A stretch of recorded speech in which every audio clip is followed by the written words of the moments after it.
Hey everybody, Mega Ruler 31 back for FSI DFS. Going to be breaking down the Xfinity NASCAR race today. It's the Pocono Green 225 recycled by JP Massaro and Son. They're a local trash hauling company for Pennsylvania, for northeastern Pennsylvania. And some exciting racing on Saturday. Truck race did really well. NASCAR race did not do so well. Cole Custer took me out very early, and then Ryan Newman finished off anything else that might have helped me get to mid-cash, which is Custer out of the lineup, and we move on to today. So there's only 90 laps in this race. It's at a 2 mile track, the Tricky Triangle. It's a 3-turn track. Saw some good racing yesterday. There's some passing, but lots of runs where it's difficult to pass unless you're Kyle Larson. So today, usually we just run through the field, but I just really got to be honest with you today with the build. It's got to be a stars and stripes build. So I'm going to go over with you probably the 4 guys that you want to pick 3 out of the 4 to start out with stud-wise as your stars, and then you can kind of figure out in cash who you want to mix in as your scrubs. There's lots of options that work there. But I'll still go through the whole field if you're building GPPs just to help you out with maybe finding some guy or a gem that you really like in a good situation that could be the difference that could win you a GPP here. So Austin Cedric and Ty Gibbs are starting 13th and 14th. They have great place differential, which is what you're really looking at this track because there's not many points to get for leading laps and for fast laps with only having 90 of them. And as we talked about in the other 2 videos, a lot of drivers do some weird pit strategies here to try to make up ground because it's so hard to pass on the track. So that puts people out leading some of these middle stages or different parts of the races until the cream rises back to the top and they have to pit for gas or tires later on in the race, and then everything kind of rights itself. But it does take away from somebody being out there and completely dominating this race. So Cedric and Gibbs both have place differential, both have the potential to win this race, and both usually have pretty fast cars. And they are 11,000 and 10.8, so there's a $200 difference for them. So I think a lot of people will lock those 2 in their lineups. The next guy that a lot of people are probably going to lock in their lineups is going to be Josh Berry. He's been having a great season in Xfinity this year. However, he is done with his contract with Junior Motorsports, so he's not in the 8 car anymore. He's in the 31 car, which is Jordan Anderson, so he takes a step backwards when it comes to having a car. This car has also been fast, not as fast. It hasn't been as reliable. So instead of being a top 10 driver, he might now be a top 15, but definitely a top 20 driver. But still, at where he's starting, he's priced like he's in the Junior Motorsports car at 10.2. But there's a lot of place differential, and he's one that could probably get up there and actually lead this race. Long shot to win. The other one that I'm going to mix in here too is Sam Mare. He actually takes over for Barry in this 8 car. He's starting 20th, so there's some place differential there. This is definitely a top 10 car. He's a top 10 driver.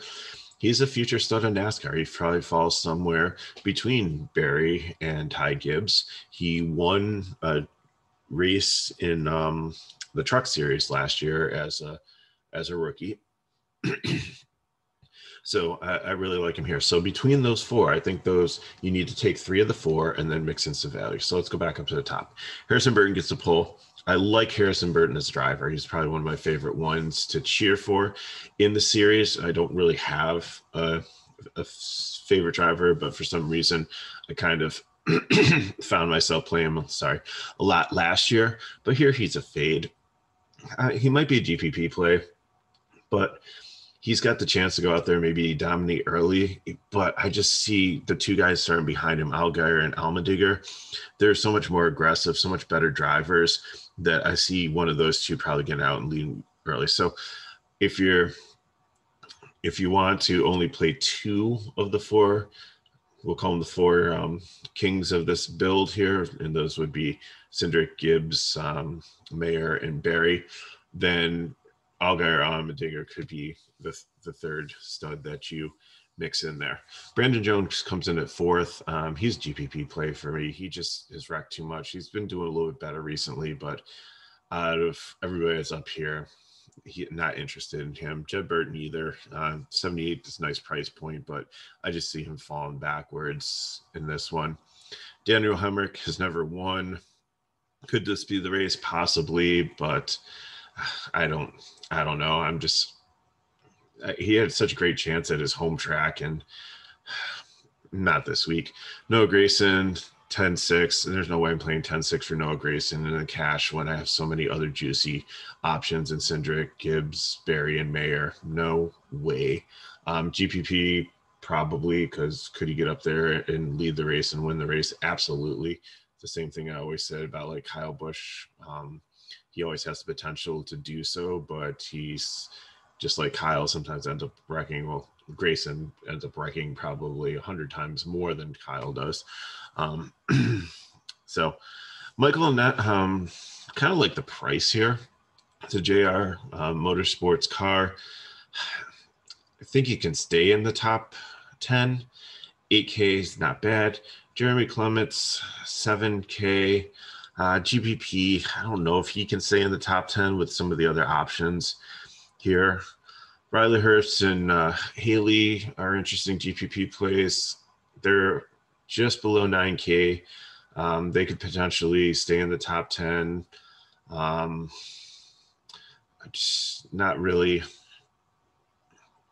don't really love them, and they don't really fit in any build that I would have here. Ryan C comes in at starting at 12th at 6,900. He's starting a little bit too high here. He's one that has a goofy pit strategy, so he might get out there and lead a couple laps and stuff, but I could see him finishing like 20th. Actually, that's exactly where my projections have him finishing is 20th, so he'd lose some points there. So even at 6,900, I'm just really not interested in him this race. If he was starting 20th, I'd take him, but starting 12th, it's just way too high. Already went over Cedric and Gibbs. Austin Hill is a great driver in the truck series. Hattori is not a bad car here, 75. GPP, if you think you get up into the top 10, I don't mind that here. Alex LeBay, I think he's the same thing as Ryan Sieg. If you need a cheap car in this price range, but I think both of them are starting way too high. Brett Moffatt, on the other hand, I think, he's put all his chips into this basket. I think with his experience, here's where he's going to kind of pay off. And I think he can get up into, I actually have him finishing 9th. He ran his average running position at Pocono last year was 9.2.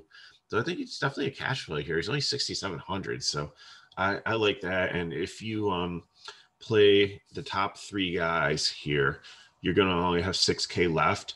So 67 actually fits in there because there's a couple guys that are a little bit below 6K that you could throw in there to be able to get up to a 6-7 salary. So I like him there. Tommy Joe Martin's on the other hand, I don't. I think he's starting way too high here. His average running position at Pocono is 23rd, so not too interested there. Now I think we have the biggest mispricing on the slate. Myatt Snyder and Ray Childress' car, 7,300. Average running position at Pocono, 5.4. I have him finishing 5th. I think if you can get to him with the 3 stud build, that you try to lock him in as your 4th car and then figure out who the other 2 are. Definitely love him here at this price in this car in this situation. Sam Mayer, we already went over here. He's a future star in NASCAR. Ryan Vargas, even at 5,800, starting 21st, starting too high up. Josh Williams, he was the one that TK and had lost so much money on all those weeks. He's been a little bit better recently, but still, I'm just so snake bitten by him that I can't play him again. I don't think this season, even at 5,300, starting 22nd, a little high, but if you need him for the price range, that's fine. But there's other guys I would rather play starting lower on back. Landon Castle, 61. GPP, he's having a decent season, but I still feel he's starting too high. Brendan Brown, if you're not going with the strategy of playing the 3 of the 4 Kings, or if you're going with like the lower price ones and you're taking like Mare, Barry, and then maybe taking like AJ Allmendinger. I think he fits nicely there. 83 is going to be hard unless you're like super punting with the other guys in your lineup to get to him. But I think he's definitely a cash play here. I just don't think he fits into build. So he could be very sneaky because this is a guy that usually gets up there and runs in the top 10. So he had a horrible Pocono last time. So let me just take that out of the equation and see what it brings him. So it takes him up to 21st if I take out last Pocono's race. But still, I think just how well he's done this season, I think he can definitely get up into the top 20, some place differential there. 83 is a little steep. And then, again, I don't think he's priced in no Mare's land, but I think he could be very interesting. David Starr, not interested at 51, starting 25th, way too high. Sedino Ferducci is very interested here. He's a good driver. He drives more like Trans Ams or sports cars or something like that. So he's been okay this season. 85, I think this price is way too high. So he's a GPP for me. Matt Mills and Jeff C. Little are Punt and BJ McLeod cars. They could break down and not finish this race, but if there's wrecks like there were wrecks in the last Pocono race, then they might be able to get good finishes. So their punts are a little bit risky. Jade Buford, he actually ran here in ARCA, and so did Ty Gibbs. Ty Gibbs finished second. Corey Haim finished first. I don't know if he's related to the 80s child movie star or not. But anyways, he's not in the field, so he's irrelevant. But Gibbs did well in that race. He led the most laps. But then Jay Buser did well in that race too. He ran 8th. So he's seen this track. He's a decent driver. Big Machine Racing's an okay team. So I can see him as a cash play at 5.9. And that's around the target range that you need, because I said you need guys like around 6K. Kyle Weatherman, no, I'm out on him. Blaine Perkins, I don't know anything about this guy. I think there's only about 20 cars that finished on the lead lap last year at Pocono, and I think that if there's a lot of crashes and wrecks and stuff, that he might be able to get 10 spots and get up there and get a good finish. His average running position in most of the races that he's raced in Xfinity is 26th.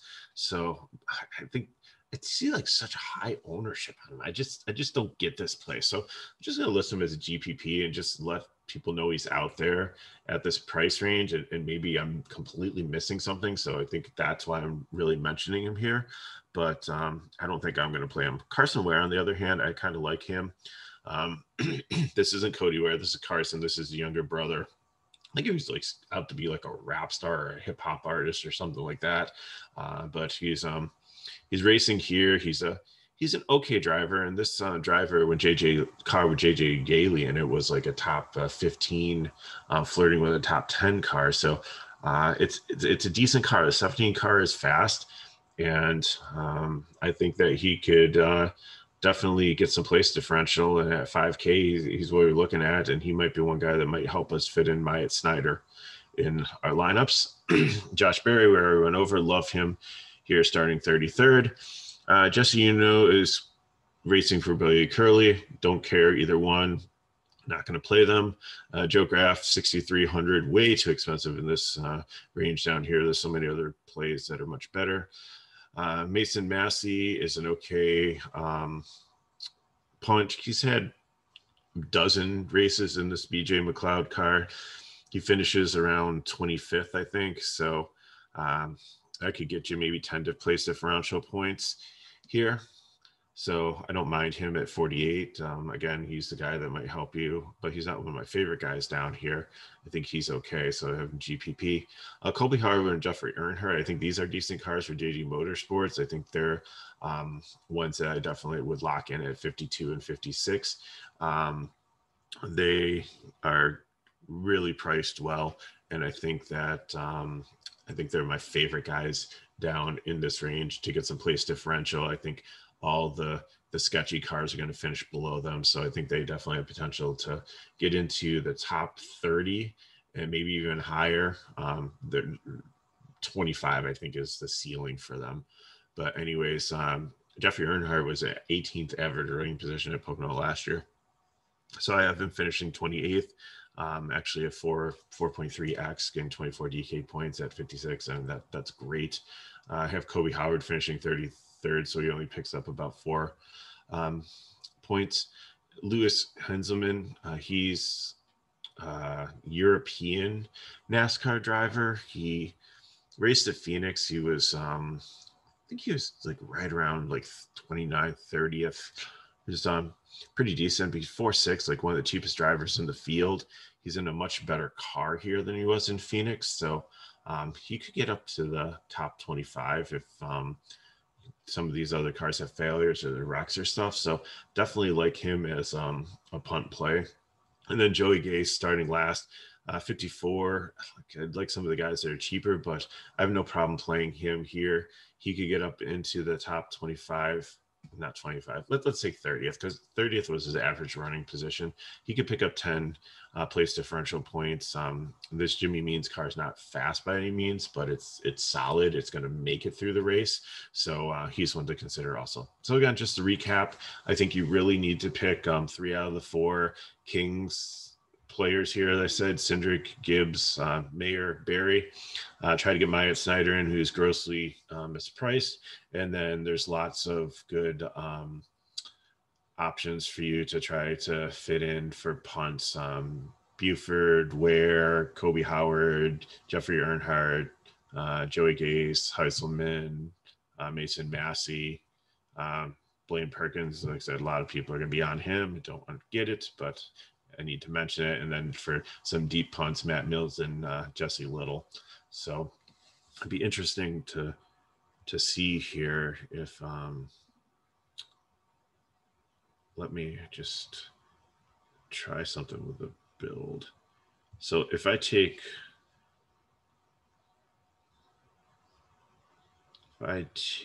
some of the lower guys, so we said you only have 6K left if you take Cedric, Gibbs, and Barry.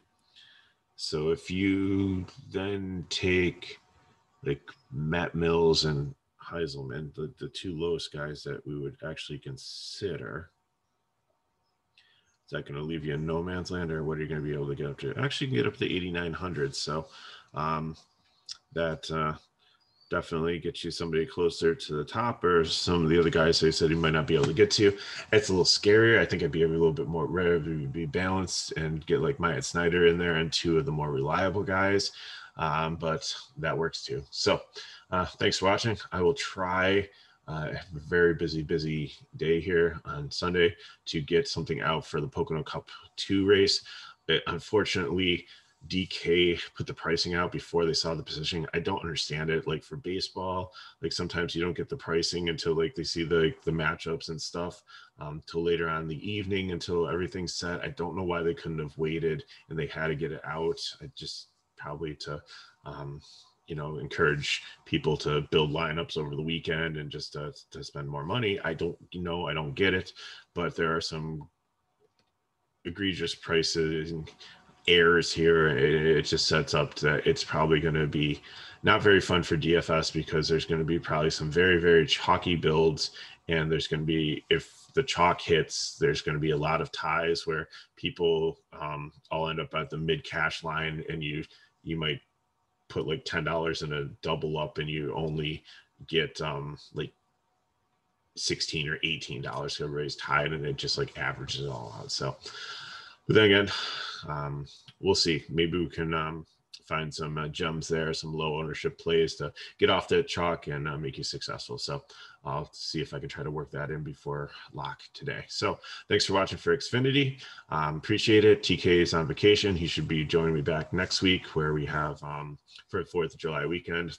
It's a road course. We have Xfinity and we have Cup. So thanks for watching. Please subscribe to our channel. As we look at our viewer matrix, we've noticed like over like 70–80% of you aren't subscribed, and just by subscribing just like really helps us keep this free content going, and it helps us get it out to more people. Doesn't like make us more money or anything. It's just we're really just trying to get our message out here, and we do some hard work on our research and trying to get these videos as accurate and the great information out to you as much as possible. And we just want to try to get out to more people and reach more people. So if you like what we're doing, and you could just really help us out by just giving us like, just simply subscribing to our channel. That way too, you'll know when these videos drop and when they come out. And we'd just love to welcome you into our FSI YouTube family here. Drop a comment below if you have any questions, or hit me up at Twitter at Megalure31. A couple people reached out yesterday with some questions on things. Sometimes, like when cars fail tech or stuff, you know, we try to maybe put a comment update on the video, but can't always get to it. But you know, if you hit me up quick at Twitter with a simple question, I always try to look at them before lock and reach out and help you guys in that way too. So thanks again for watching. We'll see you next time.